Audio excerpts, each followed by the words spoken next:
So, how to program CCF using JLR SDD. I believe this process is roughly the same for all Land Rover Jaguar vehicles. I'm going to be doing an enabling of the AUX input on an L322 2005. In my previous video showing where the wiring for the AUX was, I did make an error on pin 8. As you can see there, it should have the left pin, which is white. So pin 6 is ground, pin 7 is audio right, and pin 8 is audio left. Anyway, let's get back to the programming. So I purchased the Mongoose Pro lead from OBD2 shop at the version 157. You've got to install it onto your laptop and use the software patch if it's from China. Depending where you have purchased the lead, there should be a guide with it to show it how it's all done. Once the software is installed, it has to be completely up to date. The latest at the time of this video is 159.06.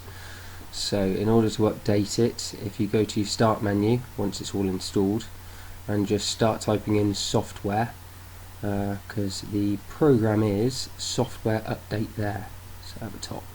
So you click that, and then down in the bottom right it will ping up, and then you can click it. Just double click it and it should load up a box in a second. Now obviously I've done all my updates, but if you're a little bit behind or your program's a little bit behind, it will show you the update here. Now I don't bother with the NGI, that's for the new models apparently, but there it should say like 158.04, and then you tick the box and you install. It's a very long process to do this. Each update has to be done one at a time and it's painfully slow. But once it's all installed and updated, click and open the software and click Settings, then System Utilities, Network Options, and then Activate. So you'll get that message to say it's all been authenticated, and that will allow software to access files from the server. Now let's connect it up to the car. So once it's all connected up to the car and the software switched on, you should have a green symbol for the Wi-Fi and the battery and the software. It should say down the bottom that the Mongoose Pro lead is connected, and down the bottom left it will tell you what software you're running. So click continue. Now you've got to connect some sort of a battery charger up to the vehicle that you're programming. I ran a pair of jump leads off a running vehicle just so it supplied the car with constant voltage, and that seemed to work for me. So you click auto VIN read and then start a new session.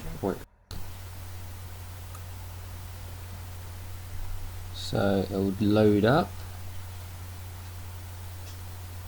so you're in, and then you will get this screen. So you click service functions.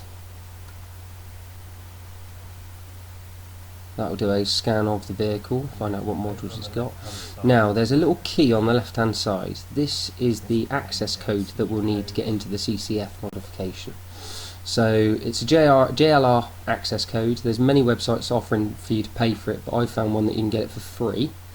It's this website here. You have to sign up, but it takes minutes and it's free. So once you've signed up, click access code free. Type in your details like your VIN number and your seed code, and then once you've got the code, type it in and click activate. You'll know it's going to work because down the bottom it's turned orange, as you can see. So that means that we're in engineering mode as such. So then click recommendations at the top.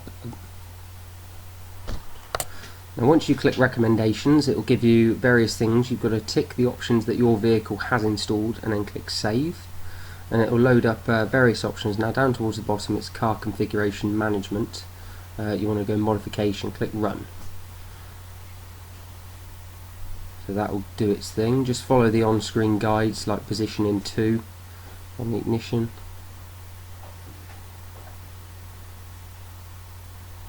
And then press the tick.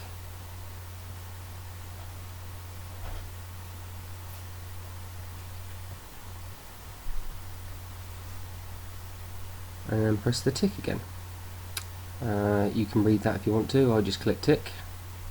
Now this is the preview, so this is what your vehicle has in your configuration file at the minute. So you can scroll down this is just to view it.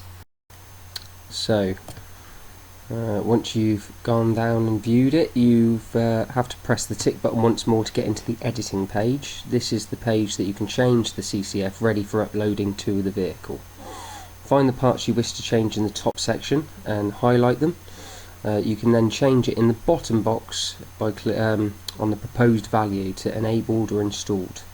So in order to enable the AUX on the L322, I enabled and installed auxiliary input and car configuration application front accessory. Finally, the upload to the vehicle, change whatever setting and configurations you want to change. Bear in mind some configurations you can change won't actually do anything. Click the tick and then it will start downloading to the vehicle.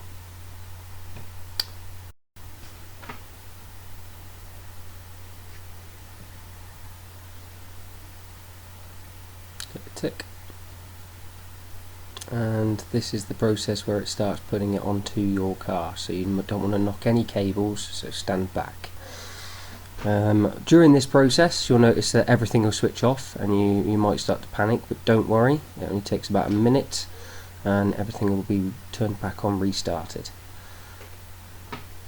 And let it do its thing, and once it's done it will pop up and say download complete. Download complete. So click the tick, Switch ignition and follow the on-screen instructions. So turn the ignition off, tick again, ignition on. ignition back on, and finally it's going to do a global clear of fault codes, so it will pick up all your fault codes and clear them all down.